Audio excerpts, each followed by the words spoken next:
পশ্চিম মেদিনীপুর জেলার চন্দ্রকোনা ১ নম্বর ব্লকের রাঙামাটি গ্রাম। আর এই প্রত্যন্ত গ্রামের কৃষক রাখাল আড়ি, যার মৃত্যু হয়েছে কীটনাশক ঔষধ পান করে। কেন মৃত্যু হয়েছে জানা গিয়েছে, এই রাখাল আড়ি প্রত্যন্ত গ্রাম্য এলাকার এক ক্ষুদ্র কৃষক। অন্যের থেকে ভাগ নিয়ে এই বছর ৪ বিঘের মতো কৃষি জমিতে আলু চাষ করেছিলেন ঋণ নিয়ে। অবশেষে ঋণ কিভাবে পরিশোধ করবে আলুর দাম না থাকায়, আর সেই কারণেই পরিবারের সঙ্গে গত ৬ তারিখ মা এবং স্ত্রীর সঙ্গে মনোমালিন্য হয়, আর যার কারণে বিষ পান করেন রাখাল আড়ি।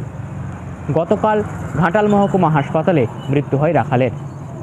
মৃত্যুর খবর সাংসদ অভিষেক বন্দ্যোপাধ্যায়ের কানে পৌঁছতেই তৎক্ষণাৎ সহযোগিতার হাত বাড়িয়ে দেওয়া হলো সাংসদ অভিষেক বন্দ্যোপাধ্যায়ের পক্ষ থেকে। আজ মৃত কৃষকের পরিবারের পাশে দাঁড়ালো সাংসদ অভিষেক বন্দ্যোপাধ্যায়, তুলে দেওয়া হলো আর্থিক সহযোগিতা।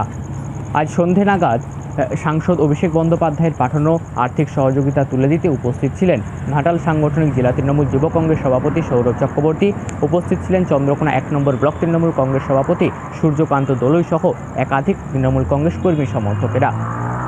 পরিবারের সমস্ত রকম দিক থেকে পাশে দাঁড়ানো এবং সহযোগিতার হাত বাড়িয়ে দেওয়া হবে, এমনটাই আশ্বাস দেওয়া হয় তৃণমূল কংগ্রেসের পক্ষ থেকে। তবে এই অসহায় ক্ষুদ্র কৃষকের মৃত্যুর খবর পেয়ে শোকস্তব্ধ গোটা এলাকা।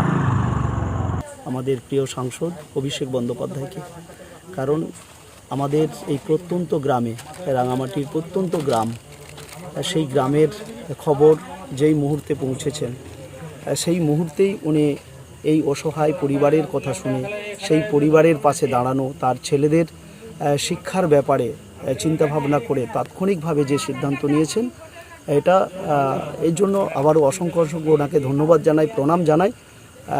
আমাদের বাংলার নেতা আমাদের যে মানুষের পাশে আছে, এটা তার জ্বলন্ত প্রমাণ।